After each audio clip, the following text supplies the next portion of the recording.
Om Swastiastu, Om Awiknamastu, Namo Sidam. Halo semuanya, halo para juri yang saya hormati dan para penonton yang saya cintai dan yang saya banggakan. Perkenalkan, nama saya Ida Ayu Kirana Maharani yang berasal dari sekolah SD Karya Singaraja yang akan membawakan cerita tentang Selat Bali. Apakah kalian tahu apa cerita yang saya bawakan? Sepertinya kalian tahu. Ya, benar sekali. Cerita Selat Bali. Apakah kalian sudah semangat? Terdengarnya kalian sudah semangat, tetapi beberapa ada yang belum semangat. Bagaimana saya akan membawakan pantun. Pergi ke pasar membeli tali-tali diikat di pohon jati, asal-usul dari tanah Bali. Itulah Selat Bali. Karena kalian sudah semangat, langsung saja ke ceritanya. Dikisahkan sebuah pendeta sakti yang bernama Sidi Mantra. Sidi Mantra belum dikaruniai seorang anak. Maka dari itu, ia rajin bertapa dengan rasa tulus ikhlas. Tidak lama kemudian, ada jawaban yang muncul. Wahai engkau Sidi Mantra, karena kau sudah tulus bersemedi, maka aku akan mengkaruniaimu seorang anak. Bayi ini adalah manik merah yang kau bisa memberikannya nama. Terima kasih Dewa, aku akan memberikan nama. Ya, Mani Angkeran. Baiklah, jika itu mau. Kini Mani Angkeran sangat dimanja. Apapun yang ia inginkan selalu dituruti. Kini beriringnya waktu, Mani Angkeran sudah tumbuh menjadi pemuda yang gagah dan berani. Tapi sayangnya ia belum memiliki satu pekerjaan. Maka dari itu ia mencari pekerjaan yang cocok untuk dirinya. Ia berjelajah, tetapi menurutnya pekerjaan itu sudah biasa. Mani Angkeran pun mencari di desa sebelah. Pekerjaan apa yang harus aku dapatkan? Sepertinya semua pekerjaan ini sudah biasa dan uang yang aku dapatkan pasti sedikit. Sepertinya ada yang berteriak di sana.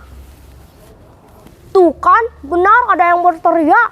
Aku akan pergi ke situ saja deh.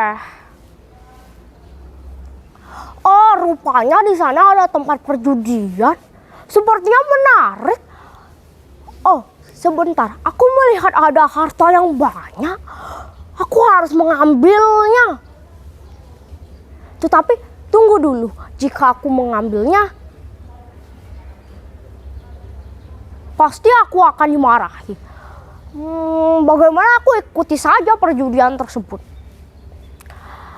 Aku akan mencari ayam. Apakah ada ayamnya? Oh, rupanya ayam di sana. Diam ya ayam. Petak, petak, petak. Sudah kusuruh diam ayam. Akhirnya aku dapat juga ayamnya. Baiklah ayam, ayo kita pergi ke tempat perjudian tersebut. Mani Angkeran dan ayah pergi ke tempat perjudian tersebut. Mani Angkeran yang sudah percaya diri, ia memiliki ayam yang sangat kuat pun berteriak dengan sombong. Hei, siapa yang ingin berjudi denganku? Sepertinya tidak ada yang menjawab. Pasti kalian takut. Karena ayamku ini sangatlah kuat loh. Ini adalah ayam yang susah dicari di kampung ini. Hei, siapa bilang itu ayamnya kuat? Buktinya ayamnya terlihat lemah sekali. Pasti itu bukan ayam kan? Hei, kata siapa itu bukan ayam? Ini ayam. Ini ayam yang sangat kuat, sudah aku bilang. Pasti kau takut kan? Siapa yang bilang aku takut? Aku berani. Ayo berjudi. Oke, aku akan terima. Ayo berjudi. Mereka pun berjudi. Dan saat di akhir perjudian, Mani Angkeran pun menang. Dan ia berteriak dengan sombong. Tuh kan, sudah aku bilang aku ini menang. Ayamku ini tidak main-main. Ternyata tidak sia-sia juga aku mendapatkan ayam di tengah jalan. Hah, sudahlah, aku pulang saja. Aku akan memamerkan harta ini kepada ayah agar ayah bangga.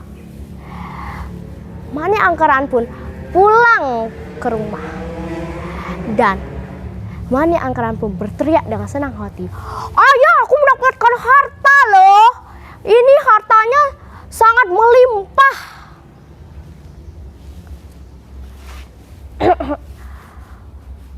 Baiklah nak, pertahankan itu. Mani Angkeran sangat hebat ya. Ya dong ayah, banggalah kepadaku. Ini aku akan berikan ayah harta. Dan ini untukku. Pertahankan itu nak. Ya dong ayah, aku akan mempertahankannya. Aku pasti menang di keesokan harinya.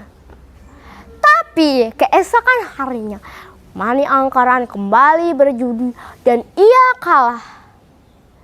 Di hari-hari berikutnya ia masih kalah. Dan itu yang membuat utangnya semakin banyak dan semakin menumpuk. Mani Angkeran sangat pusing memikirkan utangnya tersebut. Mani Angkeran tidak hanya diam karena penagih hutang selalu menagihnya. Hutang tersebut membuatnya ia jauh dari kata tenang. Penagih hutang pun menagihnya dengan galak. Hei, kau Mani Angkeran belum bayar hutang? Mana hutangmu? Astaga, aku belum memiliki uang, maafkan aku. Siapa yang mengizinkanmu untuk tidak membayar hutang, ha? Maafkan aku, tapi aku belum memiliki uang untuk membayarnya. Maafkan aku. Heh, siapa yang bilang seperti itu? Aku akan memberikanmu kesempatan lagi sekali, tetapi besok kau harus membayarnya. Baiklah, aku akan membayarnya besok. Mani Angkeran yang lemas itu pulang ke rumah dan meminta sedikit harta pada ayahnya. Dan juga meminta maaf. Ayah, maafkan aku. Selama ini aku berjudi, ayah. Ayah kecewa kepadamu, nak. Seharusnya kau gunakan harta itu untuk bekerja dengan baik, bukan malah berjudi. Tetapi utangku semua belum lunas, ayah. Aku harus bagaimana, ayah? Penagih hutang menagihku dengan galak, ayah. Sudahlah, ayah akan mencari sedikit harta untukmu. Ayah akan pergi ke Gunung Agung. Sidi Mandra yang tidak tega melihat anaknya disakiti oleh penagih hutang. Maka dari itu Sidi Mandra pun pergi ke Gunung Agung. Saat itu Sidi Mandra pun membunyikan gentanya. Ting ting ting. Terbangunlah naga Basuki.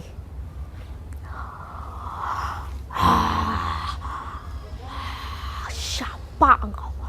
Kau manusia, mengapa kau kesini? Saya ingin meminta sedikit harta untuk melunasi utang anak hamba. Rupanya si Mani Angkeran itu yang belum membayar utangnya. Baiklah, jangan pernah kembali lagi. Aku akan memberikanmu sedikit harta. Sidi Mantra pun menerima harta tersebut. Dan ia memberikannya kepada Mani Angkeran. Mani Angkeran pun berpikir bahwa harta tersebut tidak cukup. Maka ia ingin untuk mengambil gentanya saat ayahnya tertidur. Saat ayahnya tertidur lelap, langsunglah Mani Angkeran mengambil gentanya. Sepertinya aku harus diam. Akhirnya aku mendapatkan genta. Tutup kembali. Setelah itu Mani Angkeran pun pergi ke Gunung Agung. Mani Angkeran pun membunyikan gentanya. Ting. Naga Basuki pun mengejutkan Mani Angkeran.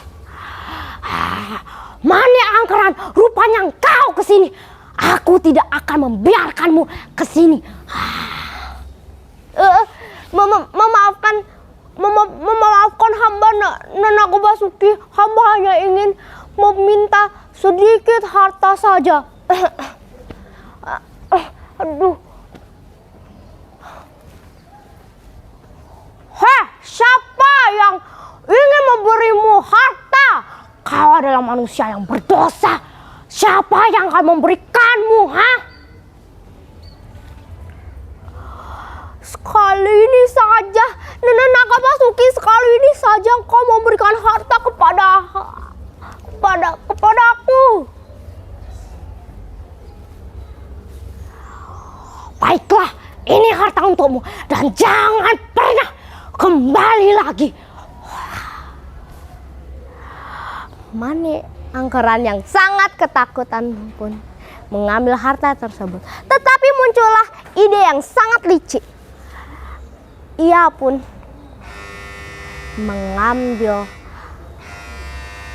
ingin mengambil ekor naga Basuki. Ia mengambil keris dan memotongnya. Naga Basuki pun kesakitan. Sakit, dasar kau manusia berdosa. Aku tak akan memaafkanmu. Tolong aku. Aduh,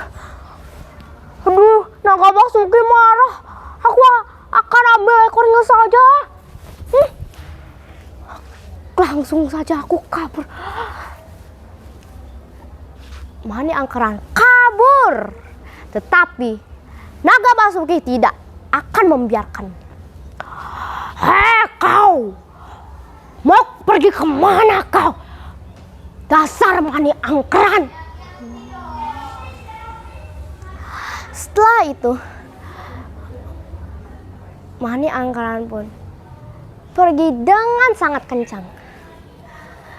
Tapi Naga Basuki pun mengeluarkan api dari mulutnya dan mengembuskan api itu dan membakar hangus Mani Angkeran.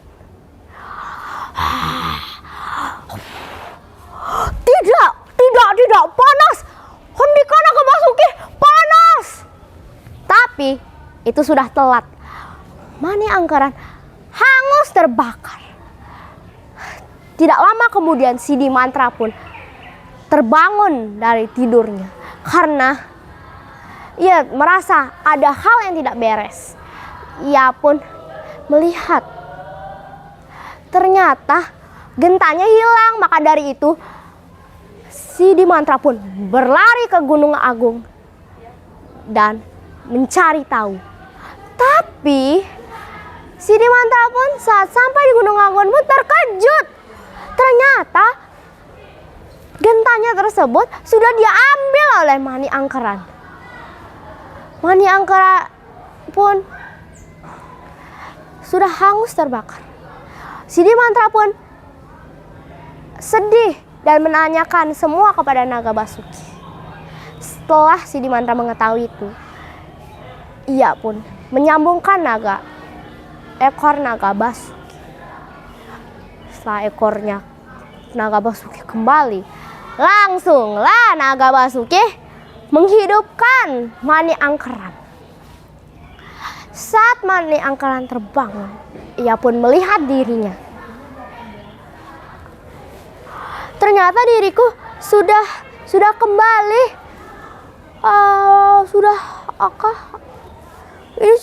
Diriku sudah kembali. Sepertinya aku sekarang ingin meminta maaf kepada mereka. Maafkan aku, Naga Basuki, maafkan aku. Ayahku, maafkan aku sudah berdosa kepada kalian. Mereka berdua pun memaafkan Mani Angkeran. Naga Basuki pun memberi nasihat kepada Mani Angkeran. Baiklah, aku akan memaafmu. Akan memaafkanmu sekali ini saja. Besok aku tidak akan memaafkanmu jika kau berbuat seperti itu lagi. Tidak lama, Sidi Mantra pun mengeluarkan tongkatnya dan membuat garis. Terbelahlah satu pulau Jawa, satu pulau Bali, dan yang dibelah adalah Selat Bali. Nah, kalian tahu tidak pesan moralnya? Apakah kalian tahu? Sepertinya ini salah. Yang ini juga salah nih. Kira-kira yang ini benar tidak? Nah, yang ini baru benar. Nah, pesan moralnya tidak boleh berjudi. Karena berjudi merugikan diri kita sendiri. Walaupun jika kita menang mendapatkan harta yang sangat banyak, sama saja. Itu juga merugikan kita. Nah, sekian dari saya akhiri dengan Om Santi Santi Santi Om. Dadah semuanya.